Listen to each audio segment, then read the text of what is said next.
और चलिए अब खबर उत्तर प्रदेश में। बात सबसे पहले मदरसा सर्वे पर तकरार की। देवबंद में इस्लामिक शिक्षण संस्थान दारुल उलूम में कुल हिंद राब्ता ए मदारिस इस्लामिया के राष्ट्रीय सम्मेलन में जमीयत उलेमा हिंद के अध्यक्ष मौलाना अरशद मदनी ने बड़ा बयान दिया है।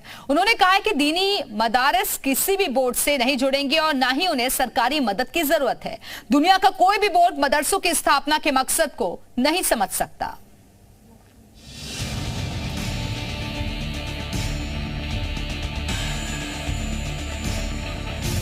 उत्तर प्रदेश में मदरसों के सर्वे को लेकर योगी सरकार के फैसले के बाद तकरार लगातार जारी है।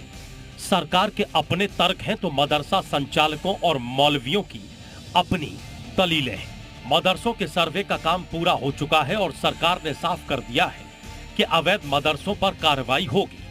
लेकिन इससे पहले आज देवबंद में जमीयत उलेमा हिंद के अध्यक्ष मौलाना अरशद मदनी सरकार के खिलाफ मोर्चा खोलते नजर आए। मुस्लिम समुदाय के बड़े और जमीयत उलेमा के अध्यक्ष मौलाना अरशद मदनी ने मदरसों के सर्वे पर पहला बयान दिया है। उन्होंने कहा कि सरकार ने यूपी में मदरसों का सर्वे कराया है जो उनका अधिकार है, लेकिन मदरसा चलाने के लिए हमें किसी भी दान और सहयोग की जरूरत नहीं है। अपने बच्चों को हम गुलाम नहीं बनाना चाहते, इसीलिए हमें किसी भी तरह की सरकारी मदद नहीं चाहिए। यदि हम सरकारी मदद लेंगे तो हमारे ऊपर सरकार के नियम थोपे जाएंगे। हम सरकार की इमदाद लेते ही नहीं, लोग उस इमदाद के लिए मुतालबा करते हैं, हम उस इमदाद को नहीं लेते, हम कबूल नहीं करते हैं। हम उस इमदाद की न फिक्र करते हैं न हम उस इमदाद को लेते हैं। दरअसल मदरसों के सर्वे के बाद पहली बार दारुल उलूम देवबंद के रशीदिया मस्जिद में मदरसा संचालकों का सम्मेलन हुआ। इस सम्मेलन में देश भर से 4500 मदरसा संचालक पहुंचे। सम्मेलन में मदनी ने कहा कि मदरसे के लोगों ने ही देश को आजाद कराया, लेकिन दुख है कि आज मदरसों के ऊपर ही प्रश्न चिन्ह लगाए जा रहे हैं। मदरसे वालों को आतंकवाद से जोड़ने के निंदनीय प्रयास किए जा रहे हैं। पुराने लोग थे और वो उलमा और दारुल उलूम देवबंद ने क्या मुल्क की आज़ादी में काम किया है? आया उनके बराबर में खड़े होकर काम किया या उनके पीछे काम किया या उनसे 10 कदम आगे बढ़कर काम किया? वो इस चीज़ को जानते थे। इस बुनियाद के ऊपर वो दारुल उलूम को मुराहत देते थे।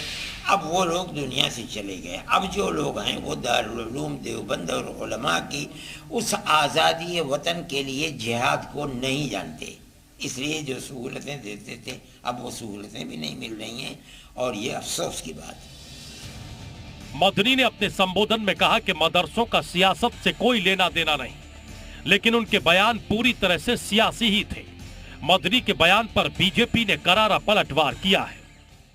देखिए, देवबंद द्वारा यह घोषणा करना कि उनसे संबद्ध मदरसे किसी भी सरकारी संस्था से नियमित नहीं होंगे, उनके अधीन नहीं रहेंगे, उनके नियमों को नहीं पालन करेंगे, मुझको लगता है कि ऐसा कहकर वो अपने यहाँ मदरसों में पढ़ने वाले बच्चों के भविष्य के साथ खिलवाड़ कर रहे हैं। आखिर वो जो शिक्षा देंगे उस शिक्षा के आधार पर नौकरी के लिए उन्हें सरकार के पास ही जाना पड़ेगा। तो ऐसा कहकर वो सरकार के खिलाफ अपने बच्चों के मन में एक दूसरी भावना भर रहे हैं और ये भावना देश के लिए ठीक नहीं है। इस सम्मेलन को बताया गया था कि सम्मेलन में मदरसों के संचालन में आने वाली समस्याओं और शिक्षा की बेहतरी पर मंथन होगा, लेकिन मदनी के बयान से साफ हो गया कि मदरसा को लेकर जारी रार फिलहाल थमने वाली नहीं है। देवबंद के दारुल उलेम में आयोजित सम्मेलन में मदरसों के तालीमी निज़ाम को ऊंचा उठाने के बारे में चर्चा की गई। अप्रत्यक्ष तौर पर सरकार पर शब्द बाण भी छोड़े गए, साथ में चताया भी गया मदरसे कौम की मदद से चलते हैं, इसमें सरकारी इमदाद की जरूरत नहीं है। सम्मेलन में यह भी फैसला लिया गया कि मदरसे किसी बोर्ड से नहीं जुड़ेंगे। कैमरा पर्सन अमरेश भट्ट के साथ मेरा मनुज, जी मीडिया, देवबंद, सहारनपुर। तो दारुल उलूम की रशीदिया मस्जिद में रविवार को आयोजित मदरसा संचालकों के सम्मेलन को संबोधित करते हुए मौलाना मदनी ने क्या क्या कहा वो हम आपको ग्राफिक्स के जरिए बताते हैं। मदरसा सर्वे पर मदनी राग। मदरसा सर्वे सरकार का अधिकार, मदरसे के लिए सरकारी सहयोग की जरूरत नहीं है। अपने बच्चों को हम गुलाम नहीं बनाना चाहते, सरकारी मदद लेंगे तो सरकार के नियम थोपे जाएंगे। मदरसों में पढ़ाई का बोझ कौम उठा रही है और उठाती रहेगी। ये हम आपको बता रहे हैं कि क्या कुछ उनकी तरफ से कहा गया है बारी बारी से, और दुख है कि आज मदरसों के ऊपर ही प्रश्न चिन्ह लगाए जा रहे हैं। दारुल उलूम देवबंद और उलेमा की देश की आजादी में मुख्य भूमिका रही है।